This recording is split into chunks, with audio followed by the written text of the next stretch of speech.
សួស្តី Facilitator នៅក្នុងវីដេអូនេះយើងនឹងធ្វើការកែទៅលើចម្លើយ Reading Fluency របស់មេរៀនទី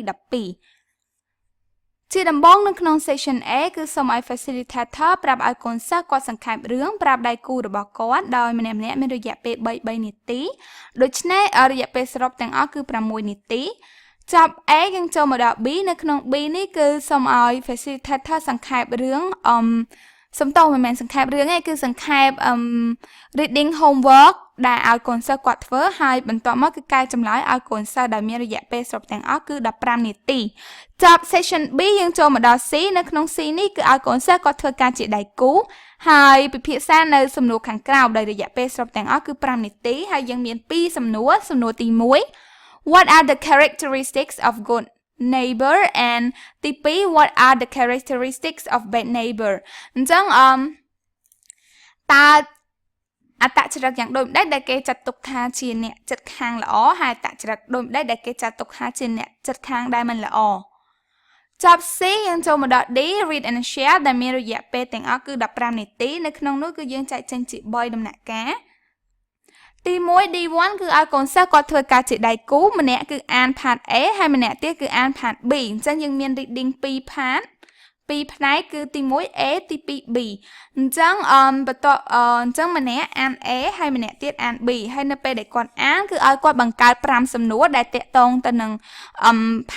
ផ្នែកដែលគាត់បានអាន part ដែលគាត់បានអានហ្នឹងដើម្បីទុកសួរដៃគូរបស់គាត់អញ្ចឹងរយៈពេលទាំងអានទាំងបង្កើតសំណួរគឺមានរយៈពេល7នាទី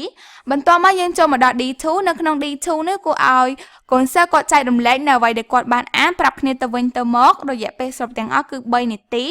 បន្ទាប់ពីចប់ D2 យើងចូលមកដល់ D3 នៅក្នុង D3 នេះគឺឲ្យគាត់សួរនៅសំណួរដែលគាត់បានបង្កើតនៅក្នុង D1 ទៅដៃគូរបស់គាត់ដែលមានរយៈពេលសរុបទាំងអស់គឺ5នាទីចប់ section D យើងចូលមកដល់ section E គឺ true or false ដែលមានរយៈពេលសរុបទាំងអស់គឺ10នាទីអញ្ចឹងនៅក្នុងនោះគឺ E1 គឺឲ្យកូនសិស្សគាត់ធ្វើការជាដៃគូដូចគ្នាហើយម្នាក់អាន part A ហើយម្នាក់ទៀតគឺអាន part B បន្ទាប់មកគឺឲ្យលើកនេះគឺឲ្យគាត់បង្កើតជាប្រយោគត្រូវឬក៏ខុសវិញម្ដងតាក់ទងទៅនឹងផ្នែកដែលគាត់បានអានហើយគឺចំនួនដែលគាត់បង្កើតហ្នឹងគឺមាន3ប្រយោគដែលបង្កើតនិយាយតាក់ទងទៅនឹង true ឬក៏ false នៅក្នុង part ដែលគាត់បានអានបន្ទាប់ពីគាត់អានហើយបង្កើតជា true false statement ហើយដែលមានរយៈពេលទាំងអស់គឺ5នាទីចូលមកដល់ E2 នៅក្នុង E2 នោះគឺឲ្យកូនសិស្សគាត់សង្ខេបអ្វីដែលគាត់បានអានប្រាប់ជាមួយនឹងដៃគូគាត់ដោយមានរយៈពេលសរុបទាំងអស់គឺ2នាទីនៅពេលដែលគាត់សង្ខេបរួចចូលមកដល់ E3 នៅក្នុង E3 នេះគឺឲ្យកូនសិស្សគាត់សួរដៃគូរបស់គាត់តាក់ទងទៅនឹង true false statements ដែលគាត់បានបង្កើតនៅក្នុង E1 ទៅគ្នាទៅវិញទៅមកដោយមានរយៈពេលសរុបទាំងអស់គឺ3នាទីចាដូច្នេះទាំងអស់នេះគឺជាចម្លើយរបស់ reading fluency